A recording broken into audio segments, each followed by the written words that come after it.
Hello guys, तो कैसे हैं आप सभी। तो आज ही खाने शुरू करने से पहले अगर आप मेरे चैनल पर न्यू हैं तो प्लीज़ उसे सब्सक्राइब ज़रूर कीजिएगा। तो आज ही खाने शुरू करते हैं। माँ क्यों हमारी इज्जत मिट्टी में मिलाने पर तुली हो।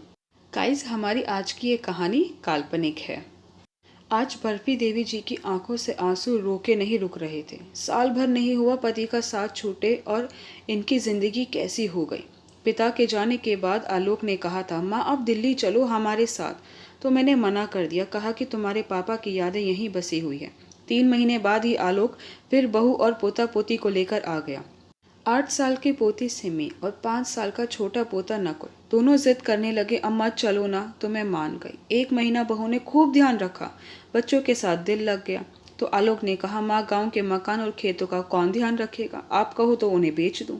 एक बार तो बर्फी देवी जी ने मना किया, फिर बेटे के ज्यादा जोर देने पर मान गई। सोचा उन्हीं का है, अब ले या बाद में, मुझे 2 रोटी मिलती रहे। और कागज पर साइन कर देती है। मकान था, खेत थे, काफी पैसा आया। तो आलोक ने पुराना फ्लैट के बराबर में ही किसी ने 2 घर को जोड़कर एक बनाया हुआ था। वह मजबूरीवश उसे बेचना पड़ा था, क्योंकि उसके पापा बीमार थे और उसे इलाज के लिए पैसों की सख्त जरूरत थी। उसने बड़ा मन कर वह घर बनवाया था, अपने बच्चों के पसंद की एक एक चीज लगवाई थी। तो आलोक ने अपना फ्लैट उन्हें दे दिया और बाकी पैसे दे दिए और हम उनके यहाँ शिफ्ट हो गए। कुछ दिन तक सब ठीक चला, पर अब आलोक की पत्नी दीप्ति को सासू माँ सुहाती नहीं थी। उनका रसोई में घुसना तो उसे बिल्कुल नहीं सुहाता था, क्योंकि उन्होंने सदा चूल्हे पर काम किया था। मॉडलर किचन के बारे में कुछ पता नहीं था। बहू समझाती तो समझ भी जाती। वह उनसे बाकी काम तो करवा लेती। किसी दिन काम वाली न आती तो बर्तन साफ करवाने, सारी सब्जियां साफ करवाने, कपड़े समेटवाने और जितना हो सके डस्टिंग भी। पर क्या मजाल वह 1 कप चाय किचन में जाकर बना ले। बहू कहती कि आप सारी रसोई फैला देती हो, आपको जो चाहिए कमरे में मिल जाएगा। ना बहू को बात करने का समय था ना बेटे को। और आज तो हद ही हो गई। सुबह 1 कप चाय के साथ 2 बिस्कुट देकर चारों बोले, माँ अभी हम बाहर नाश्ता करने जा रहे हैं, और चारों चले गए। दोपहर के 1 बज गए। बर्फी देवी जी के पेट की आंतें भूख के मारे गुलगुलाने लगी। पर आलोक नहीं आया। तो बर्फी देवी ने फ्रिज में से रात के दाल चावल लेकर खाने लगी। बहू के डर के मारे किचन में जाकर खाना गर्म करने की भी हिम्मत न हुई, और शरीर भी कमजोरी के मारे कपकपाने लगा था। तो उन्होंने ठंडा ही खाना खा लिया। वह सब 3 बजे आए और अपने कमरे में आराम करने चले गए। ना यह पूछा, माँ तुमने कुछ खाया कि नहीं, हम लेट हो गए, कहाँ गए। हिम्मत करके बर्फी देवी दीप्ति के पास गई। बहू भूख लग रही है, 1 कप चाय 2 ब्रेड ही दे दो। तो वह एकदम से चिल्ला पड़ती है, क्या मुसीबत है, अभी घर में घुसी और इनकी चाकरी शुरू हो गई। वह उठकर 1 कप चाय 2 ब्रेड सूखे, ना उन पर घी ना बटर, चाय भी बिल्कुल काली जैसे दूध डाला ही ना हो, और ऊपर से सुनाकर गई, अब तुम्हारा भर जाए तो मुझे भी चैन से लेट लेने देना। आलोक भी एक शब्द नहीं बोलता था। पर आज बर्फी देवी जी की आत्मा रो पड़ी। वह चाय उन्हें जहर लग रही थी। अरे हम लोग तो गांव में अपनी गायें भैंसों की भी खूब सेवा करते हैं, पर यहाँ माँ के लिए पेट भर 2 रोटी नहीं, ना बनाने देती है ना खुद बनाकर देती है। हाँ, जिस दिन कोई पड़ोसी या सहेली आ जाए तो कुछ ढंग का मिल जाता है, यह दिखाने के लिए कि हम कितने अच्छे बच्चे हैं।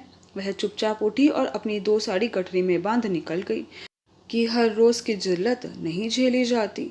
गांव की बस में बैठ गांव चली जाऊंगी। कुछ पैसे थे किराए के लिए। वह बस स्टैंड की तरफ जाती हुई सोच रही थी, पर गांव में रहूंगी कहाँ। मकान खेत तो सब बिक गए। 1-2 दिन तो किसी के पास रह ले, पर ज्यादा दिन रुकना मुश्किल हो जाएगा। तभी उनकी नज़र एक ढाबे पर गई।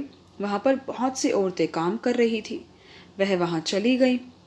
तो औरतें सोचती हैं कि कोई ग्राहक आई हैं। अम्मा से पूछती हैं, क्या लेंगी अम्मा, समोसा, कचौरी, खाना, चाय। तो बर्फी देवी कहती हैं, 1 समोसा और 1 कप चाय दे दो। तो वह ले आती है और अम्मा बड़े चाव से जल्दी से खा लेती है और 20 रुपये पल्ले से खोल कर दे देती है। फिर पूछती है, यह ढाबा तुम्हारा है ना।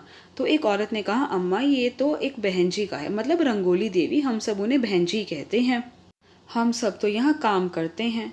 दोनों समय का खाना, सुबह का चाय पानी और खर्चा लायक पैसे मिल जाते हैं। जो जैसा काम करता है पैसे उस हिसाब से मिलते हैं। खाना पीना सबका खर्चा हो जाता है। रंगोली बहन जी का एक एहसान है, किसी के सामने हाथ नहीं फैलाना पड़ता, मेहनत की खाते हैं। तो बर्फी देवी जी ने पूछा कि मुझे भी मिल सकता है क्या काम। तो औरत ने कहा, अम्मा जी पर आप तो अच्छे घर की लगती हो। तो बर्फी देवी ने कहा, बेटा जब बात पेट की होती है तो काम सबकी ज़रूरत होती है। काम करके खाने में कोई बुराई नहीं है। तो औरत ने कहा, हाँ अम्मा, यह बात तो ठीक है, चलो मैं आपको बहन जी से मिलवा देती हूँ। फिर बहन जी अम्मा से उनका आता पता पूछती हैं। तो बर्फी देवी जी कहती हैं, समझ लीजिए अकेली हूँ। बहन जी समझ गई कि बेटा बहू के सताई हुई हैं। तो जो औरत अम्मा को लेकर आई थी उससे कहा कि अम्मा जी को इनके हिसाब का काम बता देना। तो उन्होंने कहा ठीक है। फिर वह अम्मा जी को बाकी सबसे मिलवाती हैं। 2-4 दिन में अम्मा जी सबकी चहेती हो जाती हैं। वह उम्र और तजुर्बे सब में बड़ी थी। वह अपना काम करने के बाद जिनके बच्चे छोटे थे उनका भी ध्यान रख लेती थी। उधर जब बेटा बहू को घर पर अम्मा नहीं दिखी तो सोचा कहीं चली गई होगी। आलोक उनको ढूंढने जाने लगा तो दीप्ति ने हाथ पकड़ लिया था। कहती कहाँ जाएगी, 1-2 दिन में धक्के खाकर आ जाएगी, हमारी सिवा उनका है कौन। तो आलोक की हिम्मत नहीं हुई घर से बाहर जाने की। 1 हफ्ते बाद तक माँ का कुछ पता नहीं चला। तो आलोक ने फिर कहा, दीप्ति कहीं माँ को कुछ हो तो नहीं गया। तो दीप्ति ने कहा, अरे गांव चली गई होगी, तुम्हारे किसी रिश्तेदार के यहाँ आ जाएगी, बड़ी सख्त जान है, ऐसे आसानी से पीछा नहीं छोड़ने वाली। दीप्ति ने अपनी सहेलियों में अपने आप को एक सेवा भावी बहू के रूप में दिखा रखा था, पर झूठ ज्यादा दिन कहाँ चलता है। एक दिन एक सहेली के घर किटी पार्टी थी तो वह कचौरी समोसे लेने उसी ढाबे पर गई, क्योंकि उस ढाबे के समोसे कचौरी स्वादिष्ट होते हैं। उसने देखा सहेली की सासू माँ वहां पर किसी के ऑर्डर पर आलू की सब्जी और पूरी बनाने में लगी थी, तो उसने कुछ वह भी पैक करवा लिए। घर आकर सारी तैयारी करी और सारी सहेलियों को दीप्ति के सास के बारे में बताया। जब दीप्ति आई तो सब उसे देखकर मुस्कुराई। तो दीप्ति ने पूछा, क्या बात भाई, सभी मुझे देखकर क्यों मुस्कुरा रही हो। तो उसमें से एक सहेली ने कहा, अरे यार दीप्ति, तुम्हारी तारीफ कर रहे हैं हम सब में से तुम सबसे ज्यादा अपनी सास की सेवा करती हो। तो दीप्ति ने कहा, अरे यार, अब सास भी तो माँ ही होती है। वैसे वह अभी गांव गई हुई है। जिसके घर पार्टी थी उसने कहा, अच्छा चलो कुछ खाते हैं। वह सब नाश्ता टेबल पर लगा देती है और कोल्ड ड्रिंक सर्व करती है। सब्जी पूरी का स्वाद दीप्ति को जाना पहचाना लगा, क्योंकि जब शादी के बाद वह गाँव जाती थी तो सासू माँ उसे खूब पकवान बनाकर खिलाती थी। फिर उसने अपने दिमाग को दूसरी तरफ की बातों में लगाया कि उसका वहम होगा। इतने में एक सहेली ने पूछा, सब्जी पूरी कैसी लगी। तो दीप्ति ने कहा, हाँ यार, काफ़ी बढ़िया स्वाद है, कहाँ से लाई। तो दोस्त ने कहा, अरे वहीं जहाँ तुम्हारी सासू माँ काम करती है। तो दीप्ति ने कहा, तुम्हारा दिमाग तो ठीक है, मेरी सासू माँ तो गाँव गई हुई हैं। तो उसने कहा, अरे मेन रोड वाले ढाबे पर जाकर देख। तो वह गुस्से में बड़बड़ाती हुई घर से बाहर आ जाती है। फिर चुपचाप ढाबे पर की तरफ देखती है तो सच में सासू माँ वही हैं। तो दीप्ति घर आकर अपने पति को फ़ोन कर सारी बात बताती है। तुम्हारी माँ ने हमारी इज्जत मिट्टी में मिला दी, आओ समझाओ अपनी माँ को, अगर घर में नहीं रहना तो किसी वृद्धाश्रम में छोड़ आओ। बेटा आते हुए अपनी माँ के पास आता है। पहले मीठा मीठा बोलता है, माँ आप यहाँ, हमने सोचा आप गाँव चली गई हो, आपका बेटा कमाता है, घर चलिए। तो माँ कहती है, नहीं बेटा, मैं यहाँ खुश हूँ, अपनी मेहनत से इज्जत का खा रही हूँ।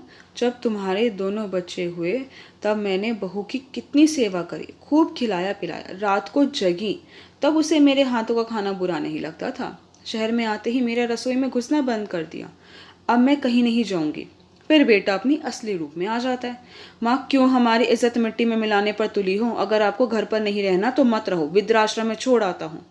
तो माँ ने कहा, अच्छा हुआ बेटा तुमने सच बोल दिया, नहीं तो मेरी ममता फिर हार जाती, जो मैं इस बार बर्दाश्त नहीं कर पाती। बेटा माँ के पीछे पड़ा है पर माँ मना कर रही है, कह रही है जब तक मेरे हाथ पैर चलेंगे मैं काम कर कर ही खाऊंगी। गाइस अब आप कमेंट करके बताइए कि क्या बर्फी देवी जी को अपने बेटे के साथ उसके घर चले जाना चाहिए है, या बेटे के कहने पर वृद्धा आश्रम चले जाना चाहिए है, या वहीं ढाबे पर रहना चाहिए है। आई होप गाइस कि आपको मेरी वीडियो पसंद आई। आपको मेरी वीडियो पसंद आई है तो प्लीज़ उसे लाइक ज़रूर कीजिएगा, शेयर कीजिएगा, मुझे कमेंट करके ज़रूर बताइएगा कि आपको मेरी वीडियो कैसी लगी। अगर आपने अभी तक मेरे चैनल को सब्सक्राइब नहीं किया तो प्लीज़ उसे सब्सक्राइब ज़रूर कीजिएगा। Thank you so much guys मेरी वीडियो देखने के लिए।